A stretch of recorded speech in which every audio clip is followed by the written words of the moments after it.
ये ज्ञान जल्दी समझ में नहीं आता।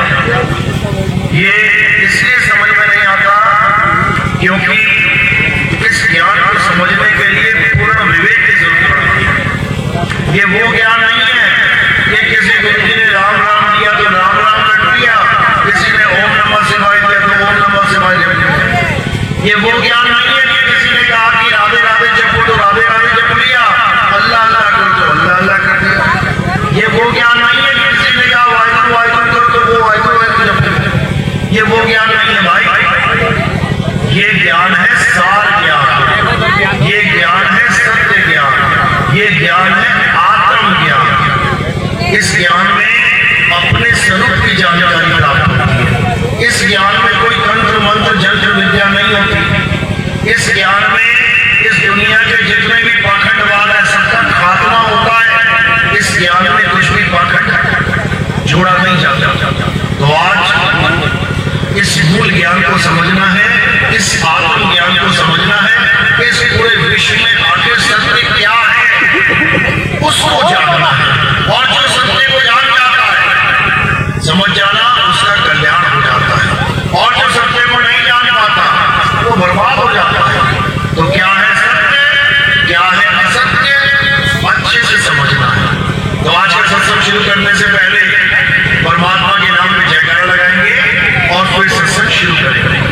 बोलिए परमपिता परमात्मा की जय, सतगुरुवंदी छोड़ कबीर साहिब की जय, सभी संतों की जय, सतगुरु मदनपति साहिब की जय, दीवान जवाहरपति साहिब की जय, सतगुरु बरागपति साहिब की जय, मीनापुर धाम की जय, सभी संतों की जय, आए हुए भक्तों की जय, उनके माता पिता की जय, गांव नगर बस्ती आज के आनंद की सकल हंस को गुरु जी के नाम में जयकार लगाओ। बोला तो कबीर साहब समझाते हैं कि सतगुरु ऐसा चाहिए जैसा सूप सुहाए और सार सार तो गही रहे, थोथा दे उड़ाए। यानी सतगुरु वो होता है जो हमें सार का ज्ञान दे दे, हमें सार शब्द का ज्ञान दे दे, हमें सार नाम का ज्ञान दे दे। और सार क्या है? सार हमारी आत्मा है। इस आत्मा के अलावा कुछ भी सार नहीं है। इस आत्मा के अलावा हर चीज नाशवान है। ये धरती, ये आसमान, ये सूरज चांद सितारे, ये सारे मकान दुकान, ये खेत खलिहान, तुम मैं, ये जितने शरीर दिखाई दे रहे हैं ये सब नाशवान है, सब नाशवान है। तो क्या करना है?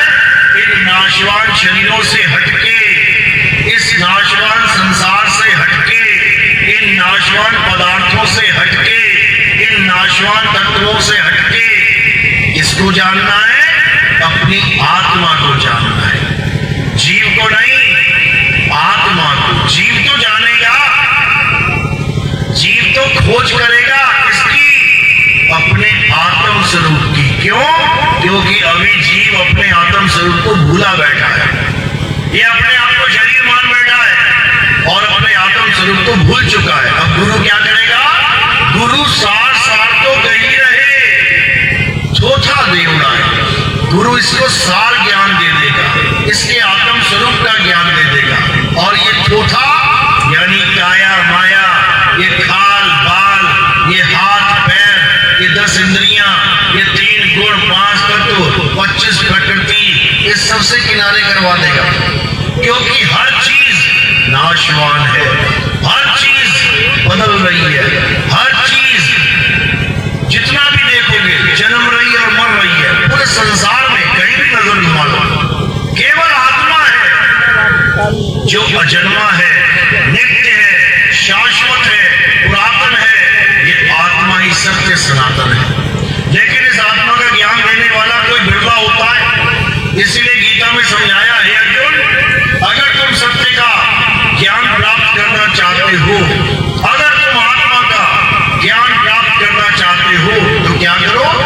ऐसे तत्वदर्शी संत की शरण में जाओ जिसने आत्मा को जान लिया है, जिसने अपनी आत्मा को जान लिया अपने आत्म स्वरूप को जान लिया है, वही तुम्हें तुम्हारे स्वरूप का ज्ञान करवा सकता है, अन्यथा कोई तुम्हें ज्ञान नहीं करवा सकता।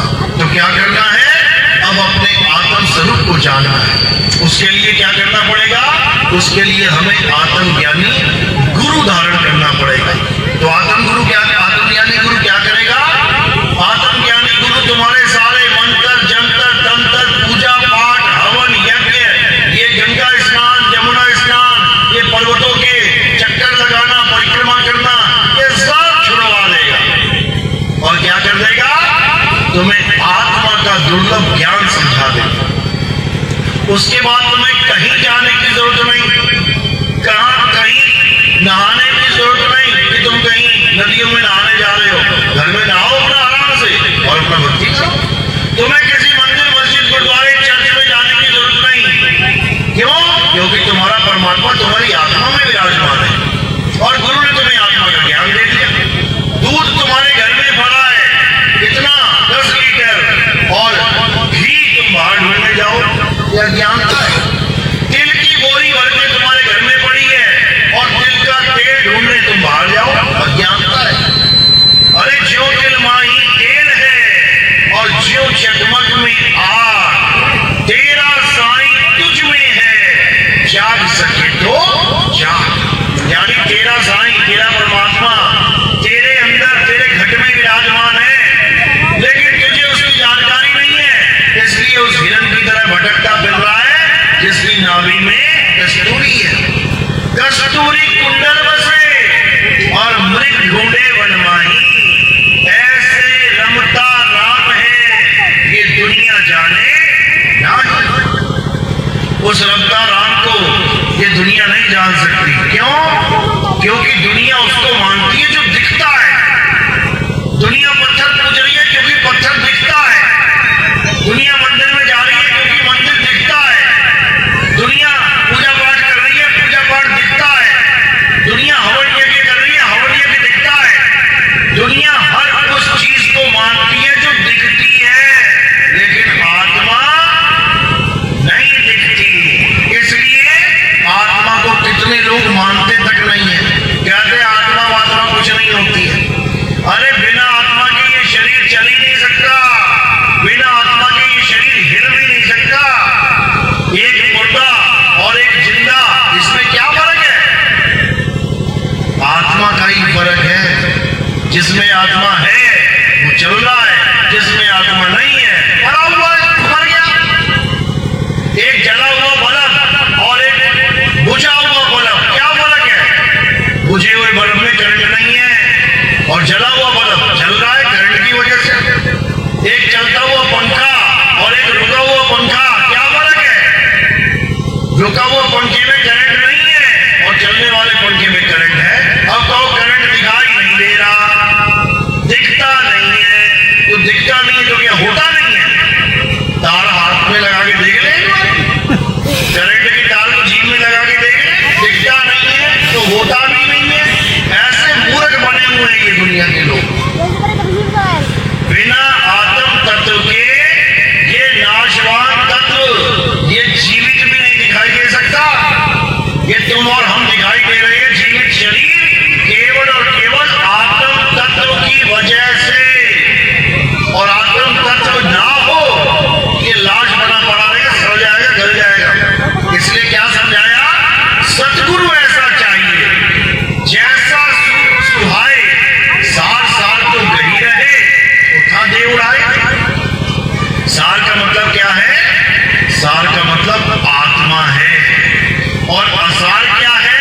असार का मतलब काया है, शरीर है। शरीर से उत्पन्न होने वाले नाम है। ये सारे नाम कहां से उत्पन्न हो रहे हैं? शरीर से। इसी शरीर से तुम कुछ भी बोल लो, राम, अल्लाह, वाहिगुरु, गॉड, हरे कृष्णा, हरे रामा, राधे राधे, कुछ भी बोल लो। किससे पैदा हो रहे हैं? शरीर से। तो जब शरीर ही सत्य नहीं है तो शरीर से पैदा होने वाले नाम सत्य कैसे हो जाएंगे?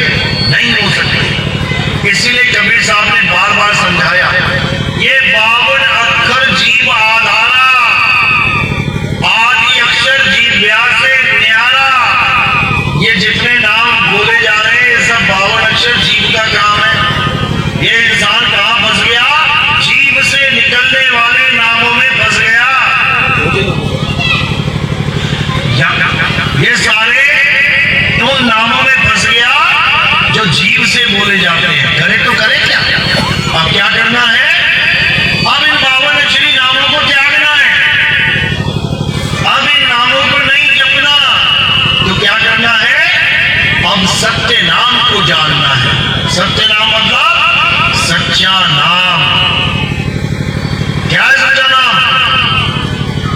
कबीर साहब समझा रहे हैं कि सतनाम क्या है? सत्य नाम है सार,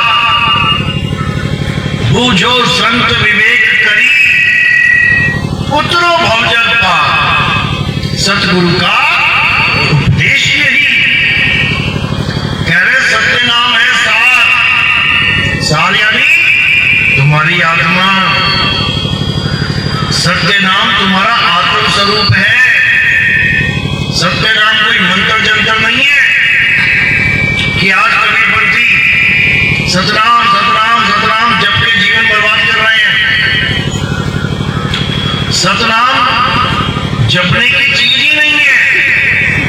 सतनाम अपना स्वरूप ज्ञान है। तुम्हें तुम्हारा स्वरूप ज्ञान हो जाए, समझ लो तुम्हें सतनाम मिल गया। और अपने स्वरूप को नहीं जान पाए, सारी उम्र भी सतनाम सतनाम जपते रहे, तब भी कल्याण होने वाला नहीं है। तो कबीर साहब समझा रहे, सत्य नाम कोई नाम नहीं, ये है आपन रूप। और जो जाने इस भेद को, पावे आप स्वरूप। जो अपने स्वरूप का ज्ञान प्राप्त कर लेता है, वही सतनाम प्राप्त करता है, और कोई नहीं, कोई भी नहीं। बाकी गुरु सतनाम सतनाम सतनाम जपते जपते 84 में चले जाते हैं। कहते गुरुआ तो घर घर फिरे, कौड़ी केर 50, अपने रूप की खबर नहीं, शिष्य करण की आस। अपने रूप की खबर नहीं, यानी अपने आत्म स्वरूप की खबर नहीं है उसे, और चेला मूडने में लगा है। ये 52 अक्षर पकड़ा पकड़ा के गुरुजी बन गया। इतना आसान सौदा समझ लिया कि पूछो मत। मुंह से चंद नाम बोले जाएंगे और चेले को पकड़ा दिए जाएंगे। अब जपो बेटा, सारी उम्र बर्बाद कर दिया इन 52 अक्षरों ने, गुरु को भी चेले को भी। तो क्या करें कबीर साहब, जो नर पड़े 52 के फेरा, सो नर जानो काल के चेरा। जब 52 का टूटे डोरा, सहजे छूटे काल झकोरा। फिर नहीं आए, फिर नहीं जाए, सार शब्द में रहे समाये। यानी जब ऐसा गुरु मिल गया जो तुम्हें सार शब्द का ज्ञान दे दे, उसके बाद ये संसार, ये काया, ये तुम्हारे रहने लायक नहीं रह जाता। अब 24 घंटे तुमने क्या करना है? उस परम पिता परमात्मा, उस सार शब्द का सिमरन करना है। जपना नहीं है, जपने की तो वो चीज ही नहीं है। ना मैं जप में, ना मैं तप में, ना एकांत निवास में, मोको कहां ढूंढे रे बंदे, मैं तो तेरे पास में। खोजी होए तुरंत मिल जाऊं, एक पल की तलाश में। और कहे कबीर सुनो भाई साधो, मैं तो हूं विश्वास में। कहते हैं पूरे विश्वास के साथ गुरु से नाम दीक्षा लेके, और जो गुरु बताए अटल होके कर लेना, तुम्हारा कल्याण हो जाएगा। तुम्हें वो असली धाम मिलेगा जहां जाने के बाद तुम्हें वापस कहीं आने की जाने की जरूरत नहीं पड़ेगी। सदा सदा के लिए मुक्त हो जाओगे। और वो धाम क्या है? वो तुम्हारा निज घर है, सार शब्द है। सार शब्द ही हमारा निज घर है। हम कहाँ रहेंगे? ये मृत्यु आएगी, शरीर को लेके जाएगी, हम कहाँ रहेंगे? हम सार शब्द में रहेंगे। सार शब्द कोई मंत्र नहीं है, सार शब्द हमारा स्वरूप है। हम अपने स्वरूप में रहेंगे। अभी कहाँ रहते हैं? इस नकली स्वरूप में। अभी कहाँ रहते तुम? इस नकली काया रूपी स्वरूप में। और फिर कहाँ रहोगे? आत्मा असली स्वरूप में, आत्मा रूपी असली स्वरूप में। तो गुरु क्या करता है?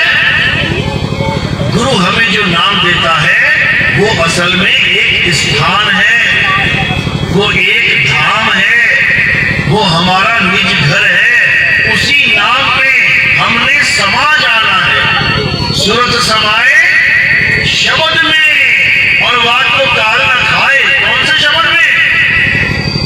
जो शब्द हमें गुरुजी देंगे जिसका हमें भेद बताएंगे, उसी शब्द में हमारी सूरत समाई जाएगी। यानी मेरा ठिकाना क्या हो गया? गुरु जी के द्वारा दिया गया नाम ही मेरा ठिकाना है।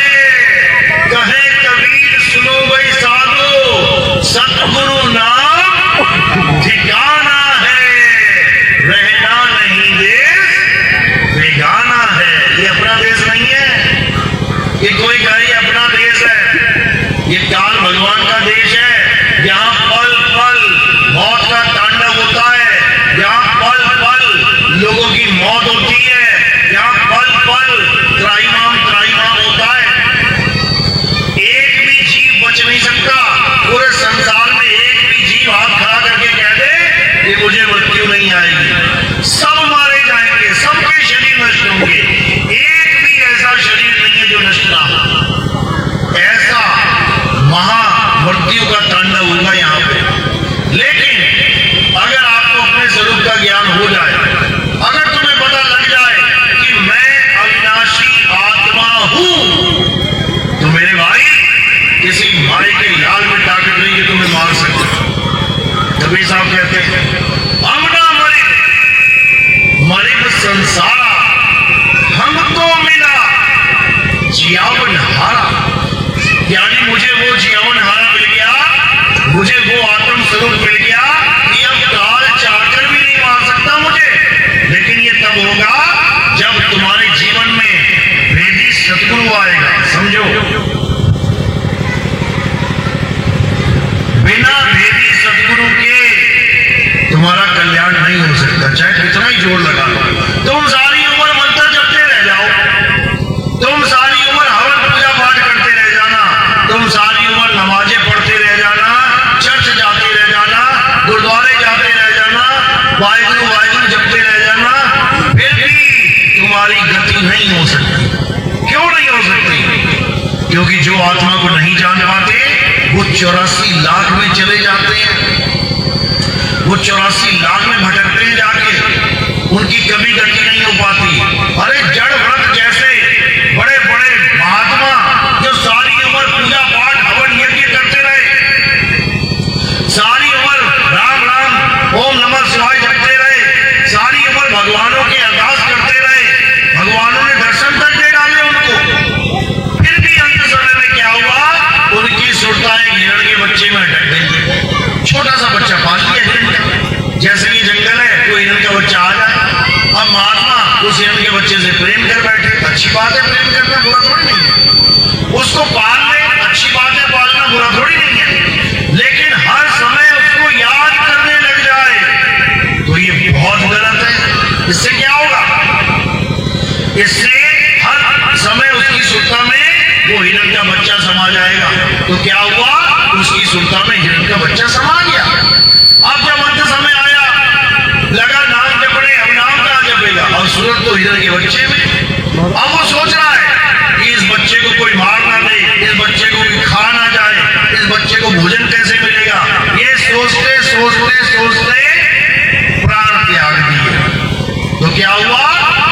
वापस हिरण के बच्चे में ही आ गया। हिरण के बच्चे का जन्म लेके आना पड़ा और फिर शेरों के आगे भागता फिर रहा है। कौन? वो दिव्य महात्मा, वो ऋषि मुनि।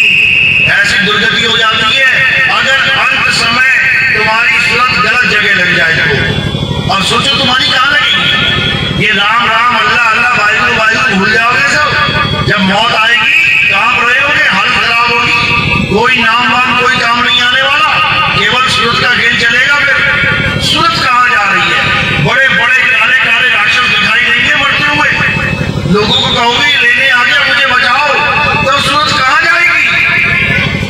हालत खराब हो जाएगी। लेकिन अगर तुम्हारे पास आत्मा का ज्ञान है तो क्या होगा? ये तुम्हें दिखाई भी नहीं देंगे। सूरत को आत्मदेव अपने आप खींच लेगा। और कैसे खींचेगा? लोह चुंबक की प्रीत ज्यों लोह को लेके उठाए, ऐसा शब्द कबीर का काल से लेकर छुड़ाए। याद रखना, जब अंत समय आएगा तब तुम्हें पता लगेगा कि तुमने कितनी बड़ी गलती कर दी है। ये नाम जप के, ये पूजा पाठ करके, ये हवन यज्ञ करके करो,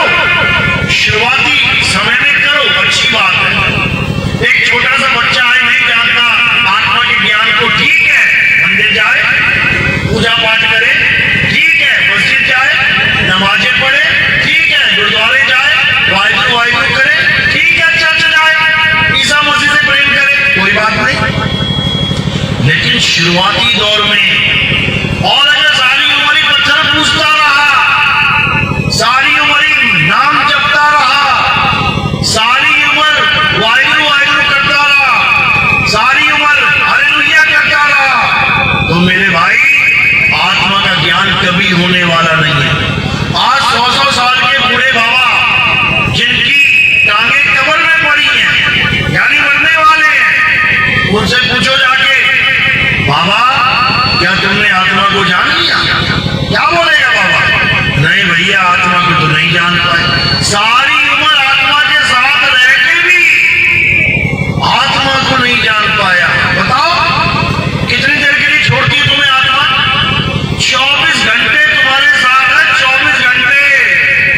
1 मिनट भी अगर तुम्हारे शरीर को छोड़ दे, यही गिर जाओगे नीचे।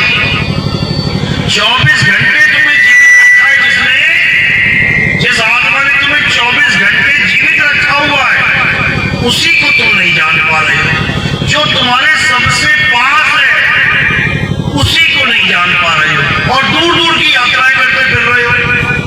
कोई काशी भाग रहा है, कोई काबा भाग रहा है, कोई कहीं भाग रहा है, कोई कहीं भाग रहा है। उसके बाद वहां मौत के तांडव होते हैं, तो फिर हाय हाय करता आता है। केदारनाथ में क्या हुआ था? हजारों लोग गए, क्या करने? कहते भोले शंकर के दर्शन करेंगे। अरे वो केदारनाथ में थोड़ी नहीं बैठे हैं, वहां तो एक मंदिर है जो इंसानों ने बना दिया है, वहां दर्शन करने जा रहे हैं शिवलिंग के। क्या हुआ? पानी का जलजला आ गया।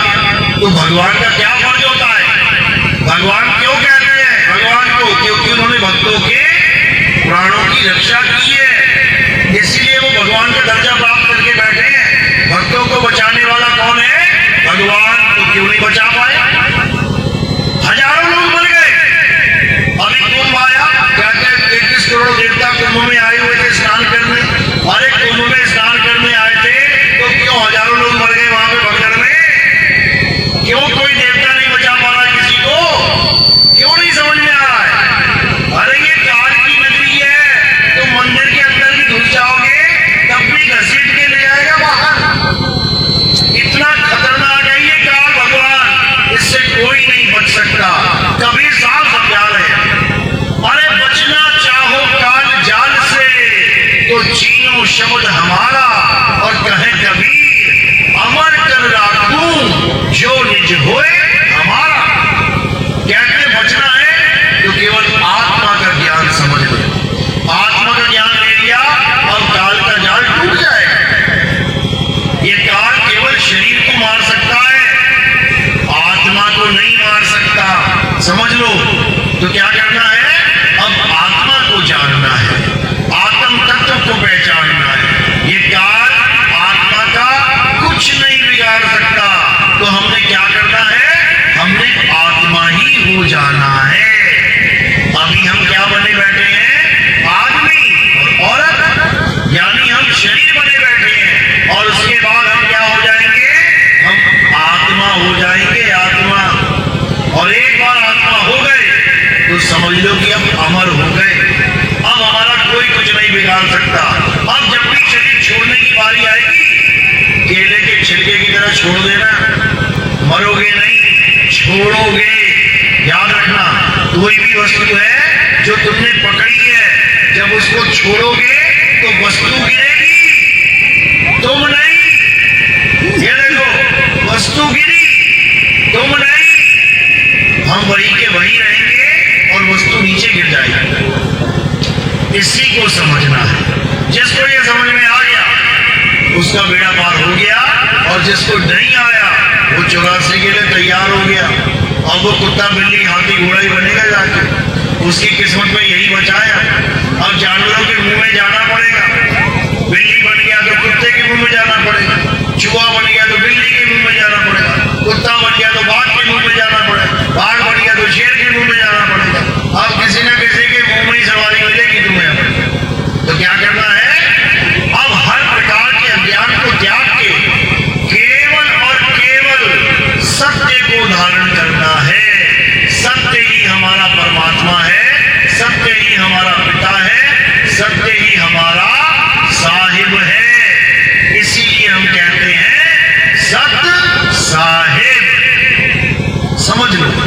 विरोध किसी के साथ नहीं है। जो धर्म वाले जो बता रहे हैं अच्छी बात है, शुरुआती दौर वहीं से होता है, शुरुआत वहीं से ही होती है। चाहे कोई डॉक्टर बन जाए, चाहे कोई इंजीनियर बन जाए, चाहे कोई साइंटिस्ट बन जाए, चाहे कुछ भी बन जाए, शुरुआत आंगनबाड़ी से ही होती है।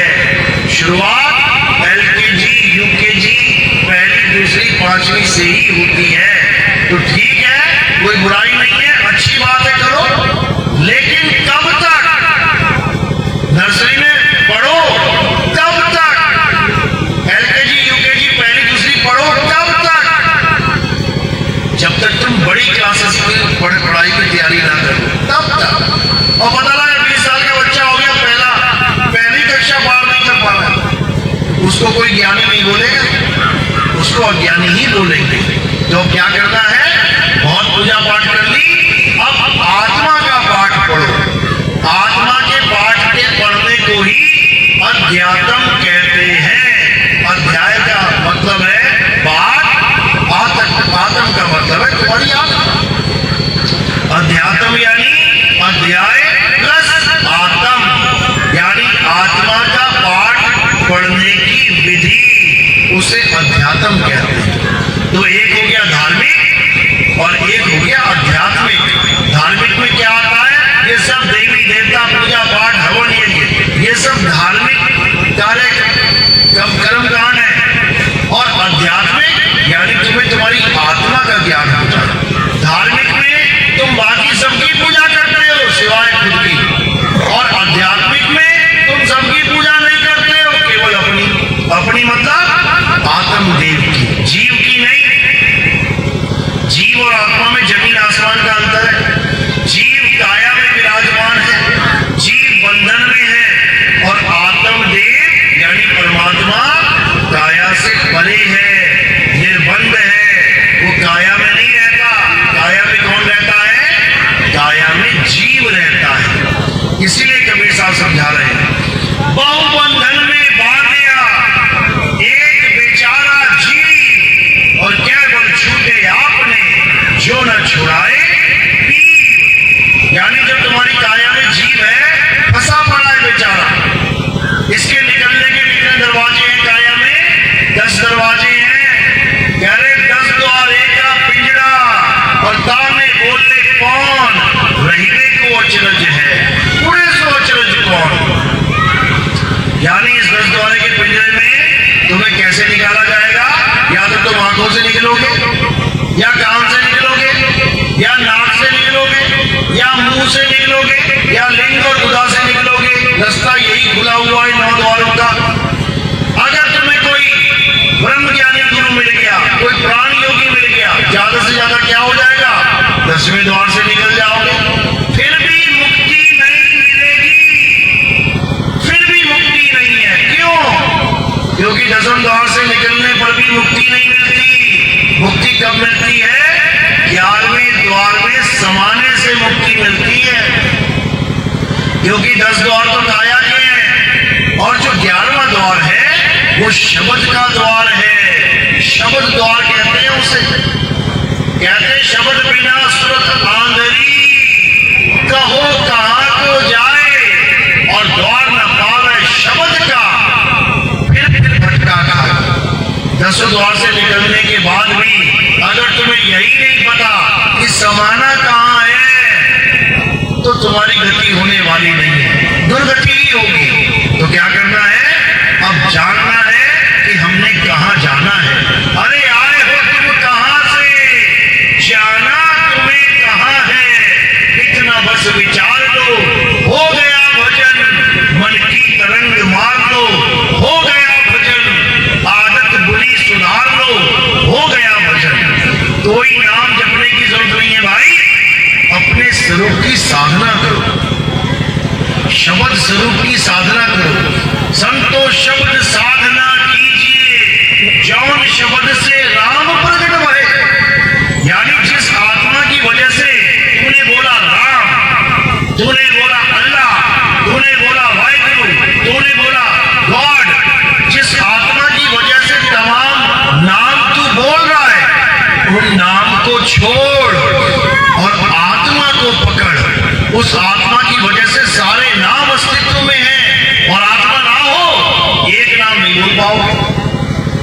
यही मदन साहब समझा रहे हैं। सोई गुरु पूरा कहावे, जो दो अक्षर का भेद बतावे, एक छुड़ावे एक लखावे, तब प्राणी निज घर को जावे। यानी जब तक तुम्हें दो प्रकार के अक्षरों का भेद बताने वाला गुरु नहीं मिल गया। कौन कौन से दो अक्षर? एक 52 अक्षर जो मुंह से निकलते हैं, और एक आदि अक्षर जो मुंह से नहीं निकलता, जिसे आत्म तत्व कहते हैं। ये 52 अक्षर जीव के द्वारा बोले जाते हैं, जीव से पैदा होते हैं, और आदि अक्षर किसी से पैदा नहीं होता। तो कह रहे हैं 52 अक्षर जीव आधारा, आदि अक्षर जीव्या से न्यारा, वाही को सत सिमरण कहिए, और ये असत सिमरण है। कह रहे वाही को सत सिमरण कहिए, सिमर सिमरनर उतरो पारा। इसको छोड़, इन अक्षरों को छोड़ और आत्मा को जान। आत्मा को जानने के बाद तेरा होगा कल्याण। नहीं तो 84 में है घमासान, देख लो जाकर। शेर चीते लड़ रहे हैं, भालू भैंसे लड़ रहे हैं, गैंडा हाथी लड़ रहा है, हर जगह दुर्गति है। देख लो मौत का तांडव चल रहा है, पल पल मौत मौत मौत मौत चल रही है, लेकिन किसी को फिक्र ही नहीं है। सब मजे में बैठे हैं, सोच रहे हैं मैं थोड़ी नहीं मरूंगा, तुम्हारी भी आएगी, और जब तुम्हारी आएगी तो तुम्हें लगेगा सारा संसार ही बर्बाद हो गया तुम्हारा। क्योंकि कहते हैं आप मरे जग प्रलय हुई, तुम्हें लगेगा सारा संसार तुम्हारे लिए शून्य हो गया, खत्म हो गया। तो मेरे भाई अब समय आ गया है जागने का, अब समय आ गया है भागने का। कहां भागना है? इस काल की नगरी से भागना है। भाग भाग में फकीर के बाल के, कनक और कामिनी से शेर लागा, भाग के खाएगा खड़ा चिल्लाएगा, बड़ा बेवकूफ है जो ना भागा। बचे नहीं नीमी ऋषि, बचे नहीं ऋषि ऋषि, ऋषि नारद मुनि को चाव डाला, तो कहे कबीर बचेगा सोई करे सत्संग, दिन रैन जागा।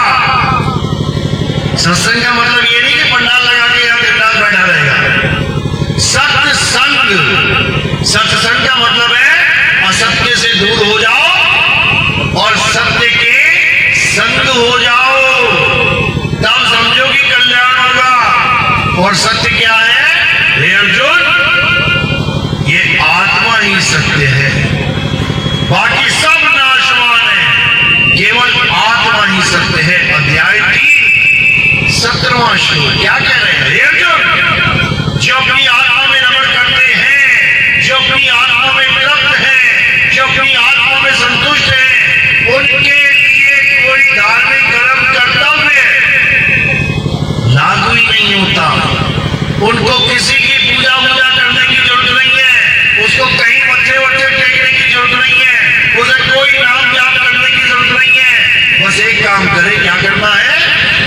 आत्मा में रमण करना सीखना है। बस जैसे आत्मा में रमण करना आ गया, उसके बाद तुम आत्म स्वरूप ही हो जाओगे।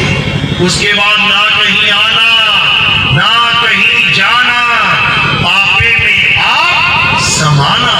यानी तुम्हारी सुरता जो पूरे संसार में बसी पड़ी है, ये आत्मा में समाएगी, समझो। और जब आत्मा में समाएगी तो ये आत्मा ही हो जाएगी। तो ही मोही मोही तो ही अंतर